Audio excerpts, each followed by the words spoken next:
চলছে পবিত্র মাস রমজান এবং রমজান মাসে পবিত্র নগরী মক্কাতুল মুকাররমার উদ্দেশ্যে রওনা হলাম উমরা পালনের উদ্দেশ্যে। আমার সাথে রানা ভাই আছে, সামনে আছেন আলামিন কাকা। মোট আমরা 3 জন রওনা দিয়েছি। আমাদের যে দাম্মাম আছে, দাম্মাম থেকে মক্কাতুল মুকাররমার দূরত্ব হচ্ছে প্রায় 1280 কিলোমিটার, যেটা যেতে 15 থেকে 16 ঘন্টা লেগে যায়। দেখা হবে মক্কা নগরীতে।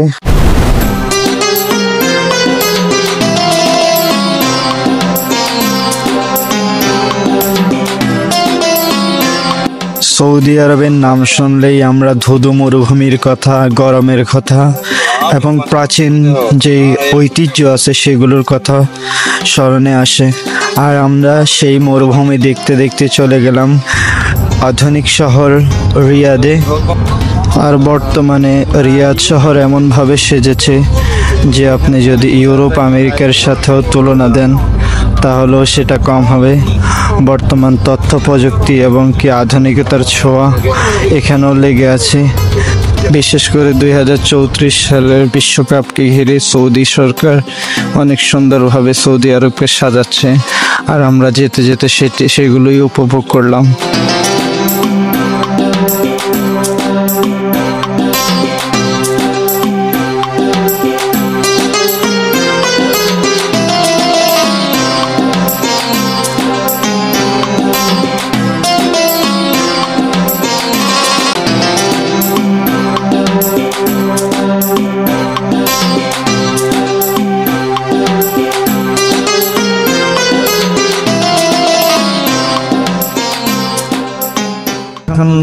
দিয়েছে বিরতি, এখানে খাবার খাওয়া হবে এবং নামাজ পড়ে আবার রওনা দেব। এই জায়গার নাম হচ্ছে আল ওয়াসিয়া।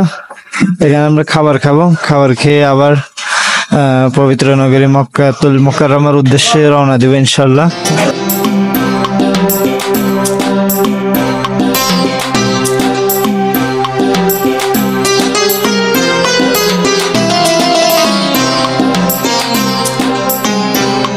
এখন আমাদেরকে আরেকটা বিরতি দিয়েছে, যেটা হচ্ছে গিয়ে সেহরি করার জন্য প্রায় 45 মিনিটের মতো। এরপর আমরা এখান থেকে সেহরি করে ফজর নামাজ পড়ে রওনা দিব মসজিদে আয়েশার উদ্দেশ্যে। এরপর সেখান থেকে এহরাম বেঁধে চলে যাব মক্কাতুল মুকাররমায়। তো এটাই আমাদের সর্বশেষ গন্তব্য। এরপর আর কোথাও গাড়ি থামবে না মসজিদে আয়েশা ছাড়া। সেখানে গিয়ে এহরাম বেঁধে আমরা চলে যাব মক্কাতুল মুকাররমার উদ্দেশ্যে। এখানে অনেক পরিমাণ ঠান্ডা বলার বাইরে, অসহনীয়। আমরা এখন আছি আল কাসিম শহরে। আল কাসিম থেকে এটা আর বেশি দূরে না, ইনশাল্লাহ আমরা ফজরের সূর্য ওঠার আগেই চলে যেতে পারবো সেখানে। সুপ্রিয় দর্শক, সিন্ডিকেটের মতো ব্যাধি পুরো দুনিয়ায় বিরাজমান হয়ে গেছে এখন। আপনারা এখন দেখছেন আমি একটি রেস্টুরেন্টে আছি। আর এই রেস্টুরেন্টের সম্পর্কে যদি বলি, এখানে প্রায় 15 থেকে 20টি বাস দাঁড় করিয়েছে, যে বাসগুলোতে প্রত্যেকটিতে 50 থেকে 60 জন করে লোক আছে। কিন্তু এখানে কিছু কমিশনের জন্য আমাদের যে বাস ড্রাইভাররা আছে তারা এখানে দাঁড় করিয়েছে। এবং কি এখানে খাবারের মান নিয়ে যদি বলি, খাবারের দাম নিয়ে যদি বলি, কোনোটাই একজন লোকের জন্য সন্তুষ্টজনক না। যাত্রীদেরকে এইভাবেই হেনস্থা করে যাচ্ছে। আপনাদের দৃষ্টিতে এই জিনিসগুলোকে আপনি কিভাবে দেখেন আমাকে অবশ্যই জানাবেন। সুপ্রিয় দর্শক, এখন আমরা আবার রওনা দিয়েছি মসজিদে আয়েশার উদ্দেশ্যে। আমরা সেইখান থেকে এহরাম বেঁধে চলে যাব উমরা পালনের উদ্দেশ্যে। সেহরি করার পর দীর্ঘ প্রায় 8-9 ঘন্টার মতো গাড়ি চলেছে। এখন আমরা চলে এসেছি আয়েশা মসজিদের একদমই কাছে। এখান থেকে এহরামের কিছু জামা কাপড়, এহরামের কাপড়, এহরামের কেনাকাটা চলছে। আপনারা এখন যে মিনার বিশিষ্ট যে মসজিদটি দেখতে পাচ্ছেন, এটি হচ্ছে আয়েশা মসজিদ। আর আমরা এখানে যাব গিয়ে গোসল করে 2 রাকাত নামাজ পড়বো এবং এখানে গিয়ে ইহরাম বাঁধবো। এখন আমরা ইহরাম বেঁধে মসজিদে আয়েশা যেটা আছে এইখানে সেটাতে 2 রাকাত নফল নামাজ পড়ে আবার রওনা দিলাম বাসের উদ্দেশ্যে। ইনশাল্লাহ এখন আমরা বাসে যাব, যদি বাস না থাকে তাহলে আলাদা ট্যাক্সি নিয়ে যেতে হবে এইখান থেকে। আর মসজিদে আয়েশার যদি বিস্তারিত বা ইতিহাস আপনাদেরকে বলি, এটা হচ্ছে গিয়ে তাইফে অবস্থিত। তাইফ শহরে মসজিদে আয়েশা অবস্থিত। আল্লাহ রাসূল সাল্লাল্লাহু আলাইহি সাল্লাম যখন বিদায় হজ করতে আসেন তখন আম্মাজান আয়েশা রাদিয়াল্লাহু তাআলা আনহা এবং ওনার যে ভাই আছে আব্দুর রহমান, ওনাকে এই জায়গায় পাঠায় এবং পাঠানোর পরে ওনারা এইখান থেকে ইহরাম বেঁধে যাওয়ার কারণে ধর্মপ্রাণ মুসল্লিরা এইখানে এসে ইহরাম বাঁধে। যারা উমরা করতে আসে ইহরাম বেঁধে পরে এইখান থেকে আবার পবিত্র নগরী মক্কাতে চলে যায়।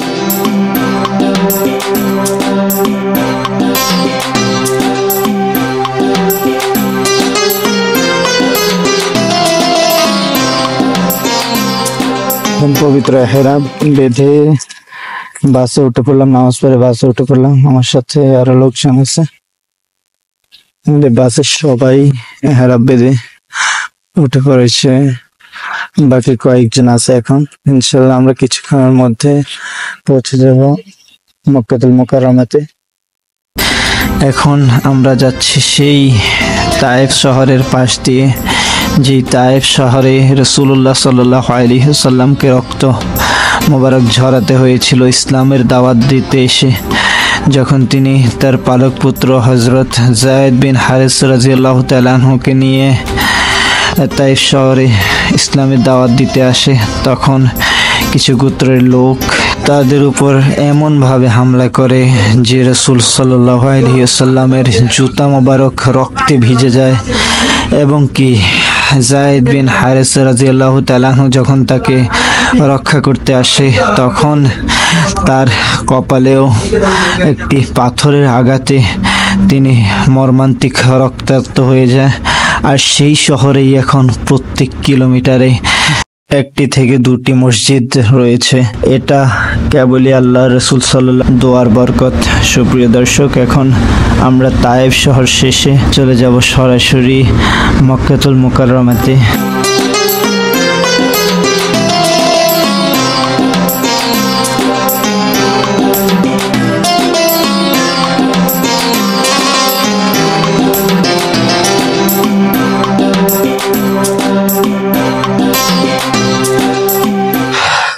বাস থেকে নেমে এখন একটা রুম নিলাম আমাদের যে সামানপত্র আছে সেগুলো রাখার জন্য।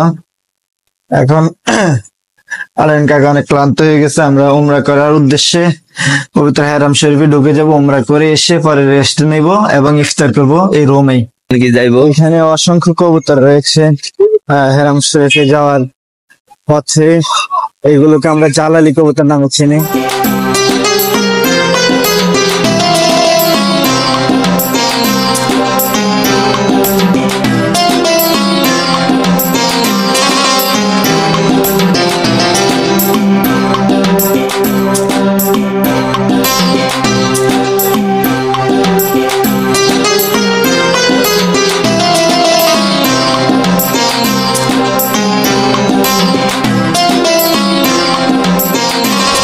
এখন আমি যেখানে আছি এটা দেখতে ওয়াশরুমের মতো মনে হলো, এটাই হচ্ছে মূলত গিয়ে আবু জাহালের বাড়িতে। সেই বাড়িতে এখন সৌদি কর্তৃপক্ষ ওয়াশরুম করে দিয়েছে হাজিদের জন্য।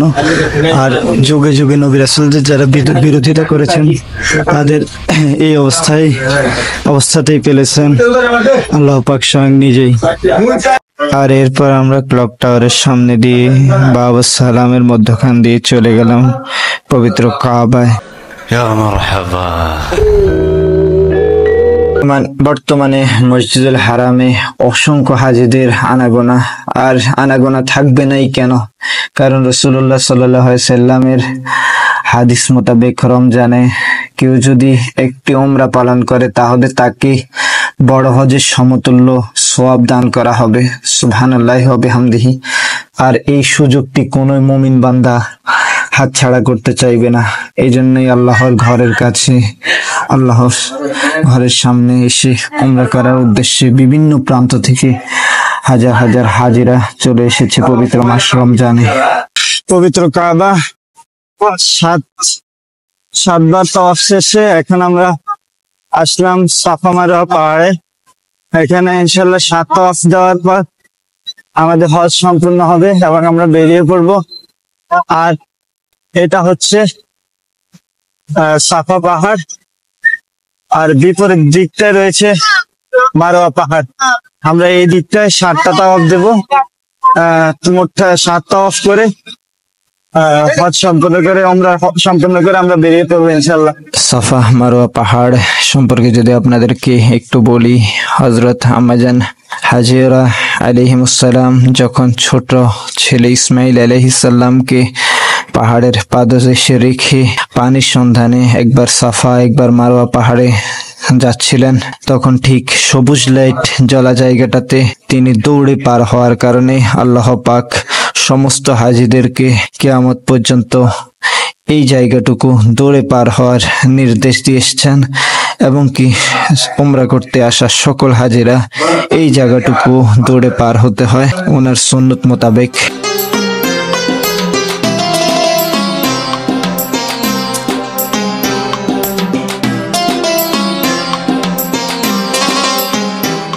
সাফা মারওয়া পাহাড় 7 বার তাওয়াফ শেষে আমরা আমাদের উমরা এখানে সম্পন্ন করলাম, এবং কি ইফতারটিও মসজিদুল হারামেই সম্পন্ন করে নিলাম। আপনারা যারা এই ধরনের ভিডিও পছন্দ করেন তারা চাইলে আমার চ্যানেলটি সাবস্ক্রাইব করে দিতে পারেন, অথবা ফেসবুক থেকে দেখে থাকলে পেজটিকে ফলো করে দিতে পারেন। এরকম তথ্যমূলক ভিডিও দেখার জন্য ধন্যবাদ সবাইকে। যারা এতক্ষণ ধরে ভিডিও দেখেছেন সবার জন্য দোয়া রইল। আসসালামু আলাইকুম।